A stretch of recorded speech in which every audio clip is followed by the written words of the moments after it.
In this video, we're going to do compounds, formulae, and equations. We're going to talk about common ions that you need to remember and memorize, and ones that you can work out but will use. And we'll talk about creating the formulae and doing ionic equations. Now, here in the periodic table is the first step to do this, and you've got to know how to look at the periodic table, most of the groups, and find out what the charge on the ion may be. So in group number 1, which is this group right here, group number 1, you'll lose 1 electron and therefore create a 1 plus ion. Group number 2, you will lose 2 electrons and therefore create a 2 plus ion. Group number 3, you will lose 3 electrons and therefore give a 3 plus ion. We don't do group number 4 because it takes a lot of energy to remove 4 electrons, and if you add 4 electrons they repel each other quite a lot, so that takes a lot of energy to produce, so they're very rare. Next one is group number 5. Group number 5 gains 3 electrons. Remember, they're all doing this to create a full outer shell. Group number 6 gains 2 electrons, and group number 7 gains 1 electron. So therefore, if that is the case, we have 3 minus, 2 minus, and 1 minus. Gaining 3, gaining 2, gaining 1. Now that means you can read the periodic table and go, right, okay, I know what the charge is if I'm given one of these elements within these groups. It does get a bit more complicated when we do redox. Don't worry about that for now. Now, common cations you need to know. Now, what is a cation, first of all? A cation is a positive ion, but often people find it difficult to remember that because there are cations which are positive and anions which are negative. Easiest way, I think, is just to write the word cation and write the word cation with a big plus in for the T.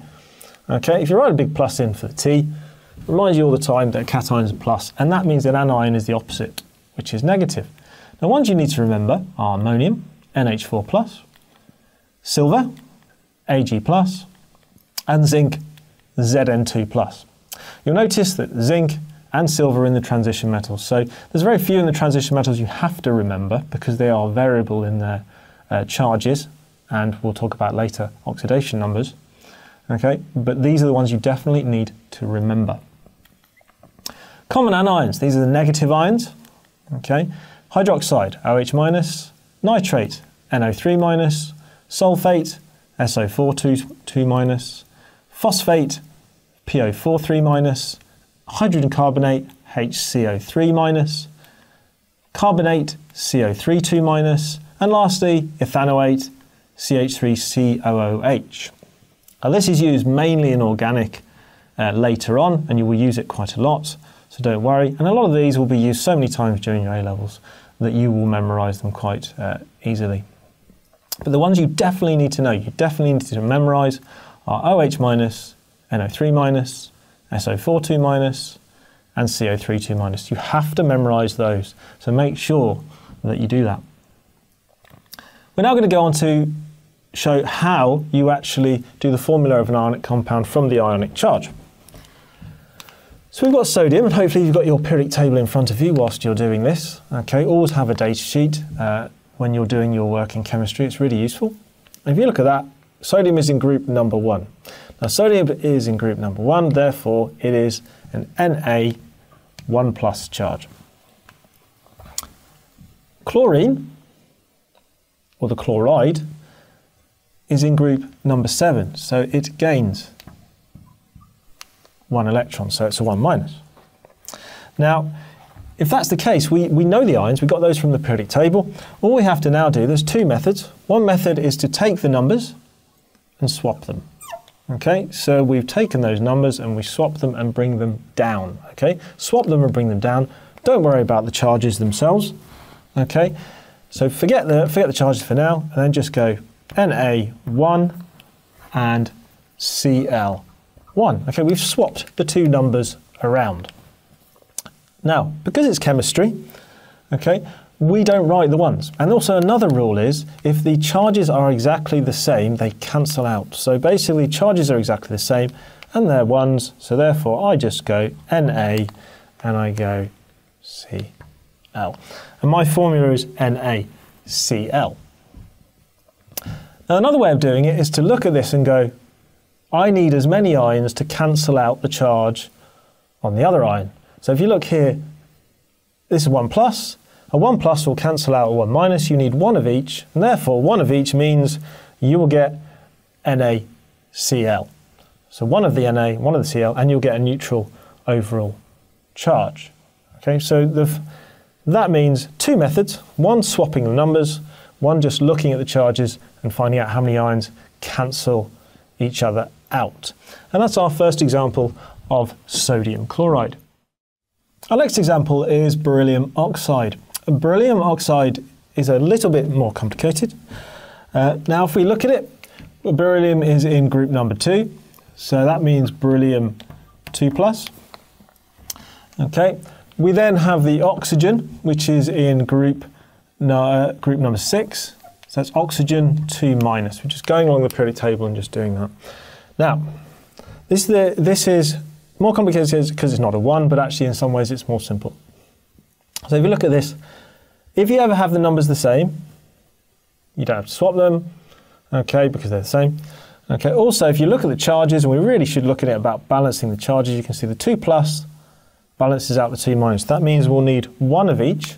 Okay, so that means the formula is just BeO. Okay, because both charges cancel each other out.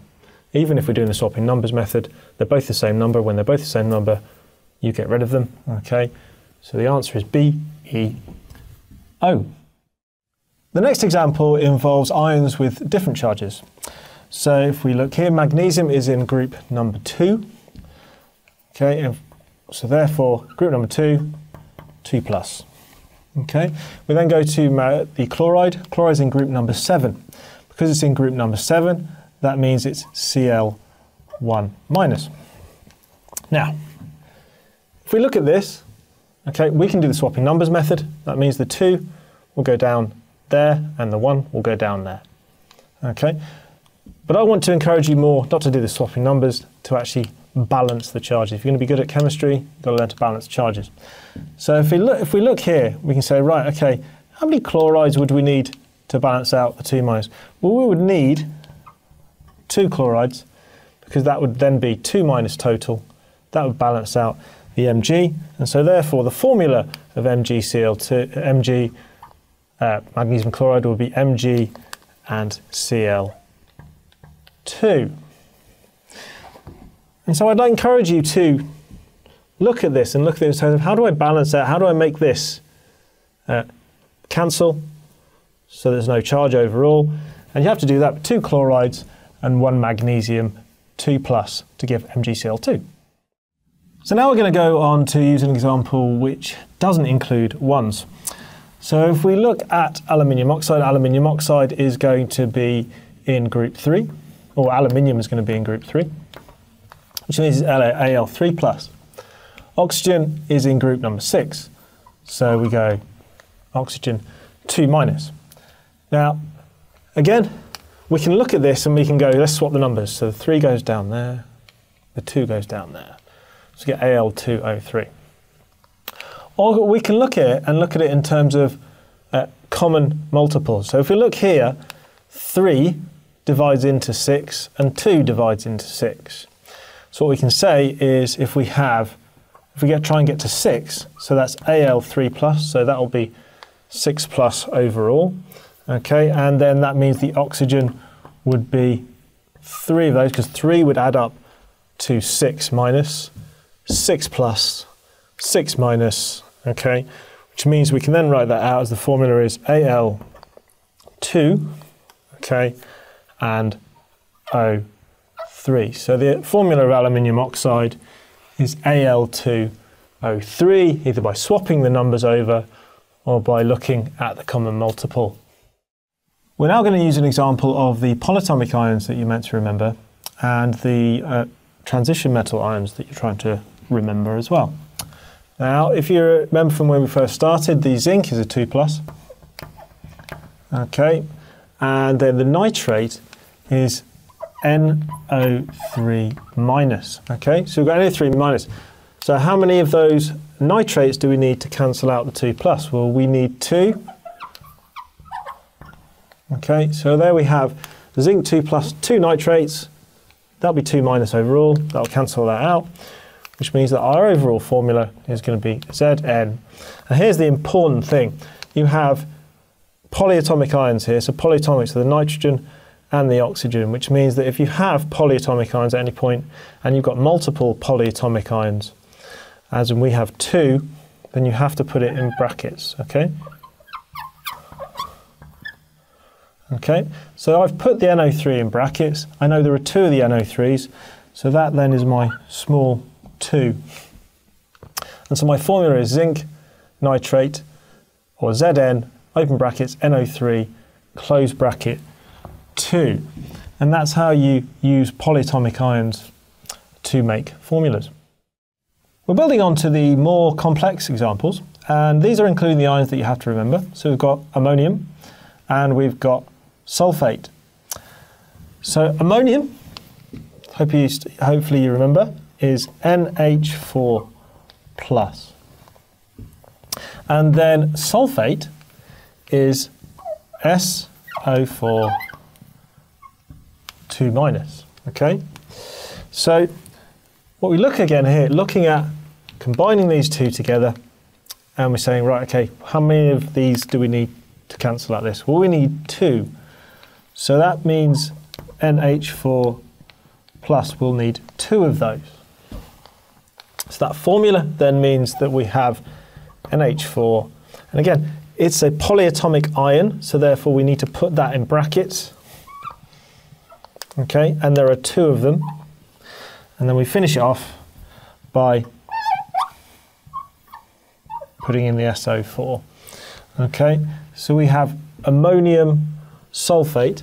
So it's important there when we're using polyatomic ions that they're learning to do this bracket around the polyatomic ion, okay, and put the number of how many ions you have, and do it by balancing the charges. We're now moving on to ionic equations and how to draw them. First of all, you need to know the state symbols, and state symbols, S meaning solid, L meaning liquid, and G meaning gas. One of the most frequent ones is actually AQ, which is aqueous. So if it's dissolved in water, and all ionic compounds dissolve in water, so you'll see ionic compounds generally dissolve in water, and all the acids and alkalis will be aqueous as well. Okay, so and remember, dissolved means dissolved to a certain extent. So things can dissolve a little bit or a lot. So when I say dissolved, it's a very kind of vague measure. But generally, if you're doing equations, you should put AQ if there's water around and there's ionic substances. Now, our tips are, all acids and alkalis, as I said, will be aqueous, so make sure if you had an acid or an alkali there, it is aqueous. Okay, and the state symbols should be given in the question, so please make use of them. Okay, you'll have it described as to whether it is an aqueous or solid or liquid, depending on whether it's common knowledge. It's really common knowledge. For example, oxygen, you should really know that's a gas. You shouldn't really need to be told that's a gas. Okay, but if there may be a paragraph that may tell you that it's aqueous, or it may tell you it's a solution or things like that. Okay, so make sure you read the question properly. Now, let's put our exam tips down towards the bottom, and you can see here, okay, state symbols, acids and alkalis generally. So what we're going to do with ionic equations is, we're going to use the most common one to start off, which is neutralization. Now, it's a chemical reaction in which an acid and a base interact and form a salt. Notice I've put and water. You don't always see water, okay? And that's really important. You don't always see water. Most of the time you will, though. So most of the time you will, but not always. Now, the example we're going to do is the most common example you will come across. So the thing we do first is we split it into ions, and we split it into ions if it is aqueous. Okay, so if it's aqueous, we'll split it up. All right, so what we're going to do, we're going to split HCl up because it's aqueous. So that means we will get H plus aqueous. Okay, and then we go from there and we get plus Cl minus aqueous. Okay, and then we'll follow that on. Okay, plus, and we go for the sodium hydroxide this time. It's aqueous, so we're going to split up the ions. We'll split the ions there, and that means we'll go Na plus aqueous. Okay, then we've got the hydroxide, okay, and that is going to be OH minus aqueous, okay. And so we've got our reactants put into ions. And we're going to carry on. I'm going to carry on underneath. I'm going to do the products now. So if I do the products now, I'm going to go to the NaCl. I'm going to split that up, okay, because it's aqueous again, so I'm going to split it up. So it's going to be Na plus aqueous, okay, and then we go from there and we're going to do the Cl, okay, so that would be plus Cl minus aqueous, okay, and then we've got our H2O. Now H2O is a liquid, it's not aqueous, okay, it's not an acid or an alkali, so it stays together, it doesn't split up. We don't split it up into ions. Okay, and there we go. And there we have it. So we've done all our ions, and now we need to find out which ones are the spectator ions. The spectator ions are the ones that don't do anything chemically between the reactants and the products. That means and signs for this is their state doesn't change, or their charge doesn't change. You'll find out later it's really to do with oxidation numbers, and oxidation numbers are usually the same as the charge. I say usually. Okay, so if you look at the charge here, the first thing you look at the Cl minus, you can see the Cl minus aqueous is Cl minus aqueous here. That means it's not doing anything. Because it's not doing anything, I'm going to say that's a spectator ion. I'm going to get rid of it. Okay, so I'm going to get rid of it. We then go to the next one. Okay, let's go to the right this time. Na, because Na, I'm looking at Na plus aqueous, Na plus aqueous. You can see they're both exactly the same, so I'm going to get rid of that. You probably notice at this point there's a colour coding going on here. Okay, the H plus is aqueous here. The H plus has turned into H2O, so it's changed. You can see it's changed state. You can see that it's a plus here. Overall, it's neutral here. Okay, but a really important thing is that this change from an ion is now bonded to make H2O. Okay, so it's definitely changed, so I'm going to keep it in. The H plus has combined with the OH minus, okay, and has then given you H2O. So the OH minus has changed into the H2O.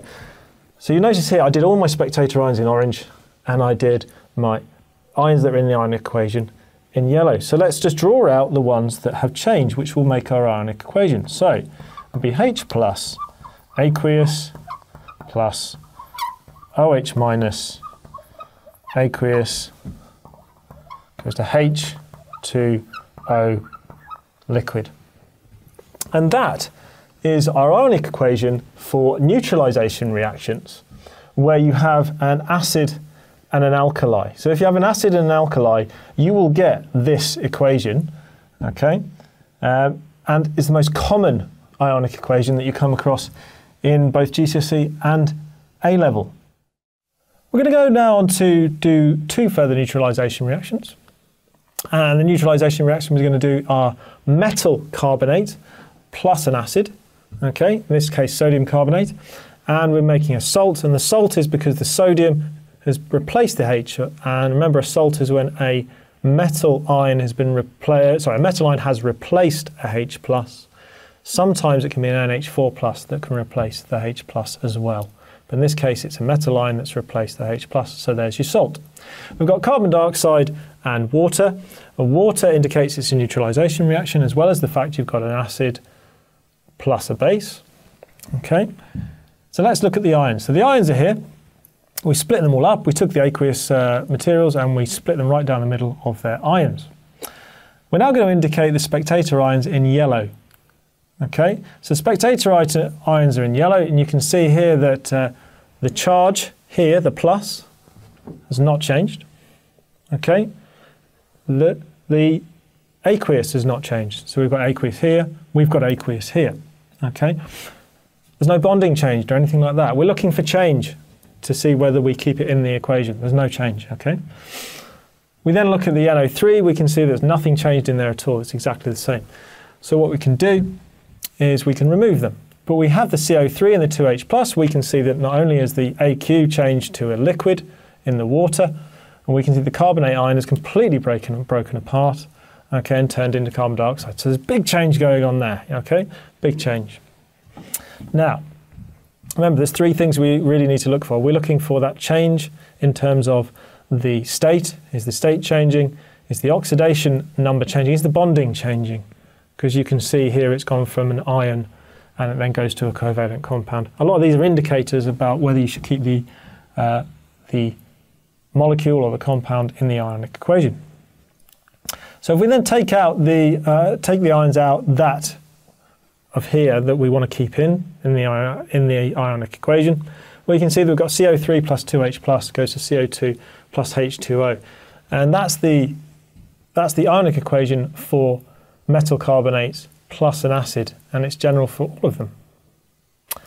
Okay, let's move on to our next neutralization reaction, and that is a metal oxide plus an acid goes to a salt plus water. Again, water says neutralization, okay? Base plus an acid, because metal oxides are bases, okay? We then put the ions up again, Rb plus, no change in charge. We can see no change in charge. We can see no change in state, it's still AQ. We can see the sulfate, exactly the same, okay? So we get rid of the yellow ones as spectator ions, and that leaves us with O2 minus going to 2H plus going to H2O.